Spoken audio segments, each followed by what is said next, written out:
Depuis l'invasion de l'Ukraine en février 2022, la guerre ne se joue plus uniquement sur terre. Dans les océans du Nord, de la Baltique, de la Méditerranée, des navires glissent dans le silence, sans nom, sans signal, hors de toute surveillance officielle. Ils transportent du pétrole, du gaz, parfois des marchandises sanctionnées, mais pourraient aussi être utilisés pour espionner, saboter et influencer la géopolitique mondiale. Cette flotte fantôme, appelée aussi Shadow Fleet, devient un symbole de la guerre moderne, hybride, invisible, stratégique. Et au cœur de cette stratégie, deux points de vue s'affrontent, celui de Kiev et celui de Moscou.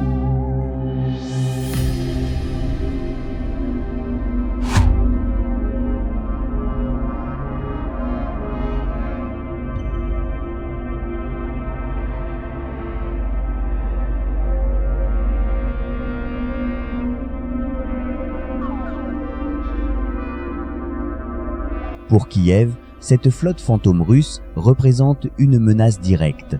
Selon Zelensky, ces navires servent non seulement à contourner les sanctions économiques, mais également à préparer des opérations de sabotage, surveiller des câbles sous-marins et lancer des drones dans les zones sensibles.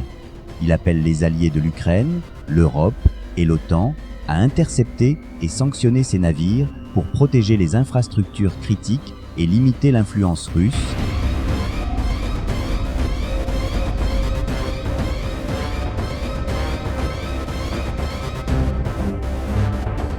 Moscou rejette ces accusations. Vladimir Poutine qualifie l'interception d'un tanker russe par les forces françaises de piraterie et nie toute activité militaire ou stratégique des navires. The ship was seized in neutral waters without any justification. This is piracy. Moscou promet une réponse significative et accuse l'Occident de provoquer les tensions autour du conflit ukrainien. Les deux positions politiques s'opposent donc frontalement. Pour Kiev, il s'agit d'une menace hybride invisible. Pour Moscou, c'est un acte de provocation visant à justifier des sanctions ou une escalade diplomatique.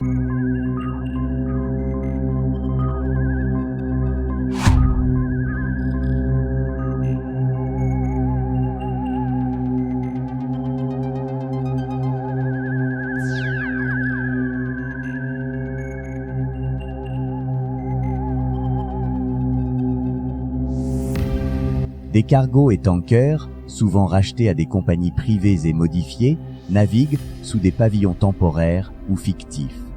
Leur mission principale, transporter du pétrole ou du gaz vers l'Europe malgré les sanctions.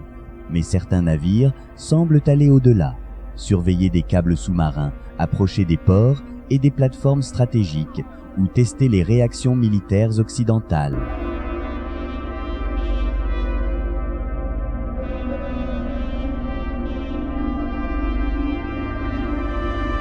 Un navire émet un signal régulier, puis soudain, plus rien. Disparu, il réapparaît parfois des jours plus tard, près d'infrastructures sensibles. Ce comportement permet à Moscou de tester la surveillance européenne et d'opérer dans le brouillard stratégique, tout en niant toute implication officielle.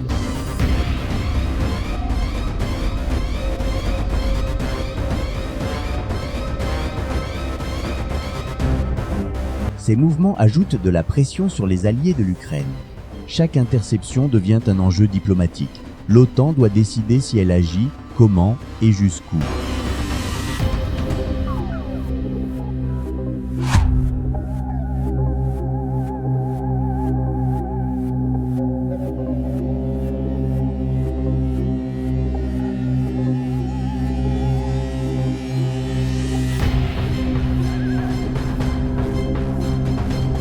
En octobre, plusieurs câbles sous-marins et pipelines ont été endommagés dans la mer du Nord. Aucun missile, aucune explosion, juste un navire passé là, sans signal. Ces infrastructures sont vitales. Elles transportent l'Internet mondial, les transactions bancaires et les communications gouvernementales.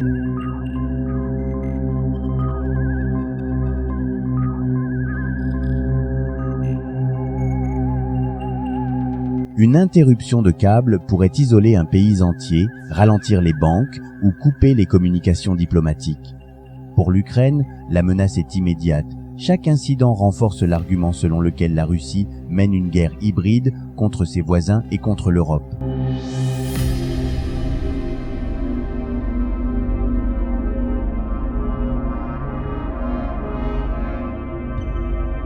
L'OTAN et l'Union européenne surveillent ces incidents de près, mais toute action contre ces navires doit être mesurée. Un conflit direct en mer pourrait déclencher une escalade internationale.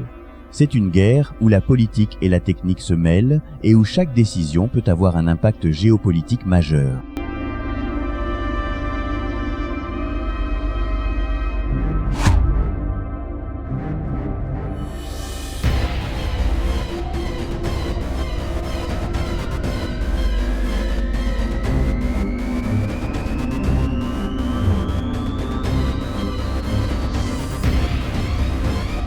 Dans les états-majors, on comprend que la guerre moderne ne se gagne plus uniquement par la force militaire visible.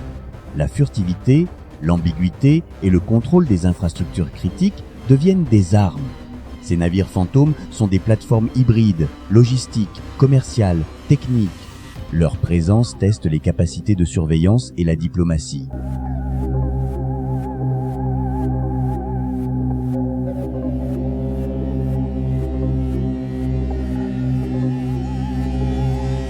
D'autres puissances, Chine, Iran, Turquie, observent et s'inspirent.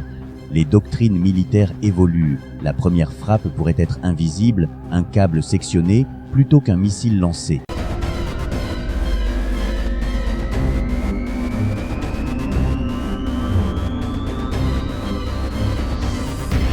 Sommes-nous prêts à défendre un monde où un câble sous-marin vaut autant qu'un porte-avions ? La mer, silencieuse, est devenue un théâtre stratégique.